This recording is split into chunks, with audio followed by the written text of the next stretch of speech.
നമ്മുടെ കേരളം ഈ രാജ്യത്തിൻ്റെ ഭാഗമാണല്ലോ. നമ്മുടെ രാജ്യം ഏറ്റവും കൂടുതൽ ദരിദ്രരുള്ളൊരു രാജ്യമാണ്. നമ്മുടെ ലോകരാഷ്ട്രങ്ങളുടെ ഒരു പട്ടിക തയ്യാറാക്കിയാൽ നമ്മൾ ഇന്ത്യ 105 സ്ഥാനത്താണ്. നമ്മുടെ പിറകിൽ പിന്നെ അധികം രാഷ്ട്രങ്ങളില്ല. ഒരു പ്രത്യേകത, നമ്മുടെ തൊട്ടുകിടക്കുന്ന അയൽപക്ക രാഷ്ട്രങ്ങളുണ്ടല്ലോ, അതിലൊന്നുപോലും നമ്മുടെ പിറകിലില്ല. എല്ലാം നമ്മുടെ മേലെയാണ്, വളരെ മേലെ. എന്തൊരു ദരിദ്രാവസ്ഥയാണെന്ന് ആലോചിക്കണം.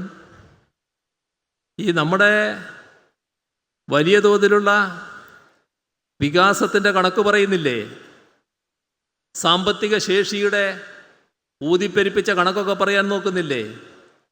ഏതാണ് ആ കണക്ക്? രാജ്യത്തിൻ്റെ യഥാർത്ഥ ചിത്രമാണോ അതിലൂടെ വരുന്നത്? ഈ രാജ്യത്തെ 1%, 2% വരുന്ന ആളുകളെ മാറ്റി നിർത്തുക, അവരുടെ വരുമാനത്തെ ഒഴിവാക്കി നിർത്തുക. അപ്പോൾ നമ്മുടെ രാജ്യം ലോകത്തിലെ ഏറ്റവും പാപ്പരായ രാഷ്ട്രങ്ങളുടെ പിറകിലായിരിക്കും. അത്ര കണ്ട് ദയനീയമായ സാഹചര്യത്തിലാണ് രാജ്യത്തെ ജനങ്ങൾ ജീവിക്കുന്നത്. മഹാഭൂരിഭാഗം ദാരിദ്ര്യത്തിൽ, പട്ടിണിയിൽ, കൃത്യമായി ഭക്ഷണത്തിന് വകയില്ലാത്തവർ, ഒരു നേരത്തെ ശരിയായ ഭക്ഷണത്തിന് പോലും വകയില്ലാത്തവർ, അതാണ് മഹാഭൂരിപക്ഷം. എന്നാൽ മറ്റേ വിഭാഗം അതിസമ്പന്നർ, അവർ കൊഴുത്തു വരുന്നു, അവരെ കൂടുതൽ കൊഴുപ്പിക്കുന്നു. ഈ പാവങ്ങളെ കൂടുതൽ പാപ്പരീകരിക്കുന്ന നയം ഇന്ത്യ ഗവൺമെൻറ് നടപ്പാക്കുന്നു. അതിൻ്റെ ഭാഗമായാണ് ഏറ്റവും കൂടുതൽ ദരിദ്രരുള്ള സംസ്ഥാനമായി, രാജ്യമായി നമ്മുടെ ഇന്ത്യ മാറിയത്. അത് പെരുകുകയാണ്, അവരുടെ എണ്ണം കുറയുകയല്ല. സമ്പന്നരുടെ ശക്തി വർദ്ധിക്കുന്നു, സമ്പന്നരുടെ സമ്പത്ത് വർദ്ധിക്കുന്നു, ദരിദ്രരുടെ എണ്ണവും കൂടുന്നു, ദരിദ്രരുടെ ദരിദ്രാവസ്ഥ വലിയ തോതിൽ വർദ്ധിക്കുന്നു. ഇതാണ് രാജ്യത്തിൻ്റെ ചിത്രം. ആ ചിത്രമുള്ള രാജ്യത്താണ് ദാരിദ്ര്യം ഏറ്റവും കുറഞ്ഞ സംസ്ഥാനം എന്ന നിലയിൽ കേരളം നിൽക്കുന്നത്. എന്തുകൊണ്ടാണത്? നമ്മുടെ നാടിന് കൃത്യമായ ഒരു നയമുണ്ട്. ആ നയം കേന്ദ്ര ഗവൺമെൻറ് നടപ്പാക്കുന്ന ആഗോളവൽക്കരണ നയമോ നവോദാരവൽക്കരണ നയമോ അല്ല. ഇവിടെ UDF ഗവൺമെൻറ് നടപ്പാക്കിയ ആഗോളവൽക്കരണ നയമോ നവോദാരവൽക്കരണ നയമോ അല്ല. അതിൽ നിന്ന് ബദലായ നയം. ആ നയത്തിൽ ജനങ്ങൾക്കാണ് പ്രാമുഖ്യം. ജനങ്ങളിൽ പാവപ്പെട്ടവർക്കാണ് ഏറ്റവും പ്രാമുഖ്യം. അതിൻ്റെ ഭാഗമായാണ് നമ്മുടെ സംസ്ഥാനത്ത് വലിയ തോതിലുള്ള ഇടപെടൽ നമ്മുടെ പൊതുവിതരണ രംഗത്തുണ്ടായത്. പൊതുവിതരണ രംഗം നല്ല രീതിയിൽ ശക്തിപ്പെട്ടു വന്നു. അതിലൂടെയാണ് നല്ല തോതിൽ ദാരിദ്ര്യം കുറക്കാൻ നമുക്ക് കഴിഞ്ഞത്. അതിൻ്റെ മറ്റൊരു പ്രത്യേകത, ഇന്ത്യ ഗവൺമെൻറ് ഏജൻസികൾ തന്നെ കണക്കാക്കി. നമ്മുടെ കേരളമാണ് വിലവർദ്ധനവ് ഏറ്റവും കുറഞ്ഞ സംസ്ഥാനമെന്ന്. അതും ഈ പൊതുവിതരണ രംഗം ശക്തമാക്കിയതിൻ്റെ ഭാഗമാണ്. ആ കൂട്ടത്തിൽ നാം കാണേണ്ട മറ്റൊരു കണക്കുണ്ട്. അതാണ് അതിദരിദ്രർ. നമ്മുടെ രാജ്യത്ത് അതിദരിദ്രർ എന്നത് വലിയ തോതിലുള്ളൊരു വിഭാഗമാണ് പല സംസ്ഥാനങ്ങളിലും. നമ്മുടെ സംസ്ഥാനമെടുത്താൽ അത് ഇപ്പോഴല്ല, നേരത്തെ 7%.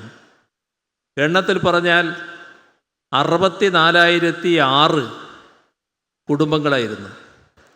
ഈ എണ്ണം വലിയ തോതിൽ ഒരു ഗവൺമെൻറ് കണക്കാക്കേണ്ടി ഒന്നല്ല. പക്ഷേ അങ്ങനെയല്ല LDF അതിനെ എടുത്തത്. നമ്മുടെ നാട് ദരിദ്രാവസ്ഥയിൽ ഒരു കുടുംബമെങ്കിലും ഉണ്ടെങ്കിൽ അത് ഗൗരവമായി കാണണം എന്ന സമീപനമാണ് LDF സ്വീകരിച്ചത്. അവരെ അതിദരിദ്രാവസ്ഥയിൽ നിന്ന് മുക്തമാക്കണം എന്ന് LDF തീരുമാനിച്ചു. അതിൻ്റെ ഭാഗമായി സംസ്ഥാന സർക്കാർ നടപടികൾ സ്വീകരിച്ചു. ഒരു 3 വർഷ ഇടവേളയിട്ടുകൊണ്ട് ഒരു പരിപാടി തയ്യാറാക്കി.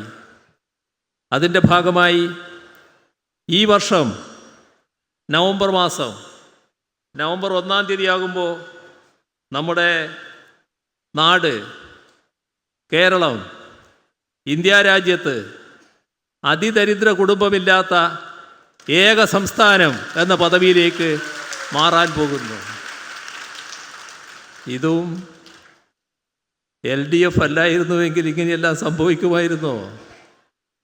അവിടെയാണ് ആ ചൊല്ല് വീണ്ടും അന്വർത്ഥമാകുന്നത്. LDF വരും, എല്ലാം ശരിയാകും. അത് കൃത്യമായി അന്വർത്ഥമാക്കാൻ കഴിഞ്ഞു എന്നുള്ളതാണ് നമ്മുടെ നാടിൻ്റെ അവസ്ഥ. ഈ തരത്തിലുള്ള മാറ്റങ്ങൾ നമ്മുടെ പൊതുരംഗത്ത് വലിയ തോതിൽ നടപ്പാക്കാൻ നമുക്ക് കഴിഞ്ഞു എന്നുള്ളതാണ് കാണാൻ നമുക്ക് സാധിക്കുക. ഇവിടെ നല്ല രീതിയിലാണ് നമ്മുടെ സർക്കാർ സേവനങ്ങൾ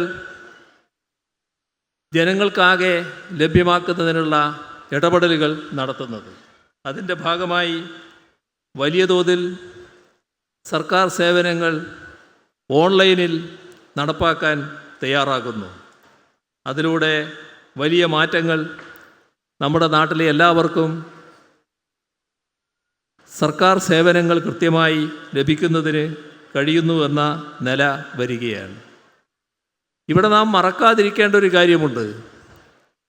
2016 മുതൽ നാം നേരിടേണ്ടി വന്ന അവസ്ഥ ഇത്തരം പ്രശ്നങ്ങൾ മാത്രമല്ല, നമ്മൾ നേരിടേണ്ടി വന്ന മഹാമാരികൾ, നമ്മൾ നേരിടേണ്ടി വന്ന പ്രകൃതി ദുരന്തങ്ങൾ, ആ പ്രകൃതി ദുരന്തങ്ങളിലും മഹാമാരികളിലുമൊക്കെ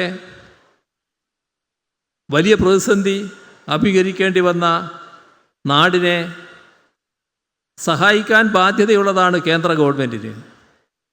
പക്ഷേ നിർഭാഗ്യവശാൽ ഒരു സഹായവും നമുക്ക് ലഭിച്ചില്ല. നമ്മോടൊരു പ്രത്യേക ശത്രുതാഭാവമാണ് കൈക്കൊണ്ടത്.